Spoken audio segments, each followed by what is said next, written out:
Don't forget to like, comment, and share. Most importantly, subscribe. Hi guys, welcome to our new podcast. I'm Aya. I'm Liana. And today we're going to be talking about EMS equipment. We're also going to have a special guest come in and talk about a topic that is actually really important for us to learn. Today we're going to be going over respiratory emergencies, suction, splints, specifically with a Sager, and bleeding control. So Liana, do you want to go first talk about suction? Alright, so I'm going to start with your skill, which is airway adjuncts. You start with your OPA, which you're going to measure from the corner of the mouth to the tip of the ear, and then insert. If that doesn't work, due to their intact gag reflex, you want to suction just to make sure there's anything in the back of the throat. You know, it's not in your way either. You want to do that for no longer than 15 seconds. Then you will go to your MPA, which are measured from the tip of the nose, like the corner of the nose to the tip of the ear. And then insert using water-soluble lube. If you don't, then you can cause burning in the airway, you know? And then insert in the right nostril. And you also want to make sure that the patient's unconscious. Yeah. Don't put any of that if the person's conscious. Yeah, no. It won't work out not great exactly comfortable whatsoever. No. Alright, that's suction. Now we're going to talk about bleeding control. It's actually a common thing because everybody bleeds, and depending on how much bleeding it is, what you need to do is obviously have your equipment. Make sure the scene is safe depending on what the scenario is or call it is. You have to obviously make sure the scene is safe. You want to make sure you have tourniquets, cravats, gauze, all of that. What you're going to do first is take gauze, make sure it's clean obviously, apply pressure on the wound. If it's continuing to bleed, apply more gauze along with a bandage. Tie it off really tight if it's continuing to bleed. You're going to apply a tourniquet 2 to 3 inches above the wound. Make sure it's pulled tightly, twisted tightly. And then you're going to check the pulse before you strap it in to see if the pulse is... Make sure that there's no pulse. If there's still a pulse, you have to twist it more tightly. And then as long as there's no pulse, you can strap. Make sure to put the time on the tourniquet along with the time on their forehead. It just makes it more like... 2 places you can see the time. Yeah. Especially when you get to the hospital, nurses know. Especially if it comes off the tourniquet on the forehead, very obvious. Right. But if the patient starts going into hypoperfusion, you're going to basically put them in a supine position. Put them in a blanket. Yep. Put them in a blanket. Basically update ALS. Give them oxygen on a non-rebreather at 15 LPMs.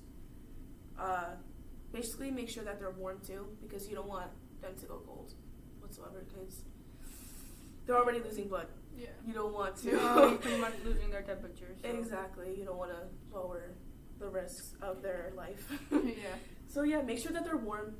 They're getting the oxygen that they need. Make sure the bleeding is fully stopped. And yeah, make sure to get them to the hospital as soon as you can. Yeah. Yeah. Now we're going to talk about traction splints, specifically Sager. The Sager. So with your Sager, it's one that goes between the legs. So with your men, you want to have them move to whatever side it's not. Move it. Yeah. And then obviously female, you don't really have to worry about. And then with the Sager, everything goes on top. So on top of the ankle, on top of the knee, and then on top of the break. It's for a mid-shaft femur fracture. And you want to also tie the legs together so both legs don't fall off the backboard. You want to also start strapping the straps from the ankle up. Yeah. Yeah. Because you don't want to do it from... You also have an ankle hitch, which you will attach to the Sager so you can pull it, because you obviously the traction part. So make sure manual takes over mechanical. No, Mechanical takes over manual. Yeah. It's something, it's a bit hard to remember. It took us like a while to remember it. It's just the M's that gets me. Mechanical, manual. Yeah. And then it took me a while to actually realize what manual meant. And mechanical. Wow. Basically those two words, what they meant. Basically, manual is what we're doing, and then mechanical is obviously the split. Come on. Okay, now we're going to talk about respiratory emergencies. This is actually a skill that I had trouble on, so I'm going to basically, take a quick look at the skill. Obviously, it's going to be a pulmonary emergency, most of all. You're going to look in the patient's airway to make sure there's no... Oh, also this would be a part of the medical assessment. Yeah. If it's needed. If it's the pulmonary system, it would be part of your medical. Basically coincides. Yeah. But you're going to make sure that there's no obstruction in the airway. You're going to check for JVD, which is here, and TD.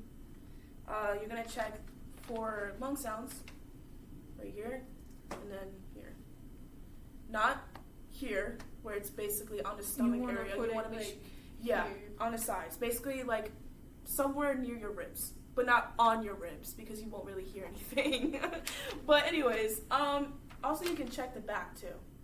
Yeah. To get more clear of a lung sound. You're going to check for abdominal distension, which is basically like anything going on in the abdomen. You're going to check for pedal edema, which is on the ankles, if it's swollen. You're just going to basically check for all of that. Then you're going to ask the patient if they have a prescribed inhaler, which if the patient does and don't know how to use it, you're going to actually show them how to use it step by step and have the patient actually do it themselves. So that way when this happens again, they know what to do. And you want to make sure that you're giving it to them when they're wheezing or going into a respiratory, obviously more of a respiratory emergency. Make sure the 5 R's. Yeah, you got right patient, right time, right dose, right route, and right medication. You said right medication twice. No, I said patient. Oh, yeah.